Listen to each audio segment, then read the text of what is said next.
On va continuer bien sûr à parler de politique dans un instant, mais auparavant nous allons faire une petite visite à votre journal. Oui, Françoise David et Michel Anglade ont passé une journée au sein de la rédaction de l'Humanité. Le journal a engagé une réforme pour se donner un nouveau souffle. L'actualité aujourd'hui est dominée par le mouvement européen des transporteurs, des routiers. Mardi matin 11h, conférence de rédaction à l'Humanité. Tous les services sont représentés, il s'agit de bâtir le journal du lendemain. Pour la première fois, des routiers européens font grève ensemble pour une Europe sociale. Le quotidien communiste en fera peut-être sa une. Chacun défend ici sa rubrique, mais tous se heurtent au même problème, la pagination. Le journal fait 24 pages et une fois ôtée la page télé, la publicité, restreinte mais quand même existante, l'espace se réduit comme une peau de chagrin. Pierre Agudo s'occupe entre autres des transports. C'est lui qui se rend au ministère où les syndicats doivent être reçus par Jean-Claude Guessot, celui que l'on appelle le camarade ministre.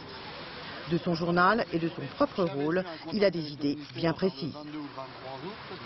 Je crois qu'il faut qu'on s'inscrive encore plus dans le mouvement de la société, tout en n'oubliant pas tout ce qui peut peut-être être minoritaire, mais qui existe. Et les gens qui râlent, les gens qui ont des colères à exprimer. Je crois que c'est Paul Éluard qui disait que l'Humanité doit être le journal qui exprime les colères. Mais moi, je suis pour ça.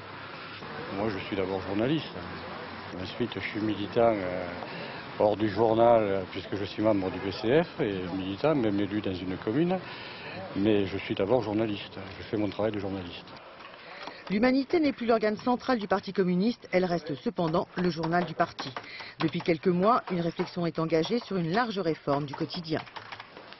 Ce qui compte, c'est qu'il ne sera pas le journal chargé de porter la parole du Parti communiste ou chargé de s'adresser d'abord ou exclusivement aux militants communistes, mais plutôt d'apporter des preuves, d'essayer de faire parler les faits. Vous savez, par exemple, c'est pas la même chose si on dit qu'il y a du chômage ou si l'on dit qu'il y a du chômage, mais que la moitié des capitaux, des bénéfices des entreprises ne sont pas réinvestis dans l'économie. Ça fait deux regards différents.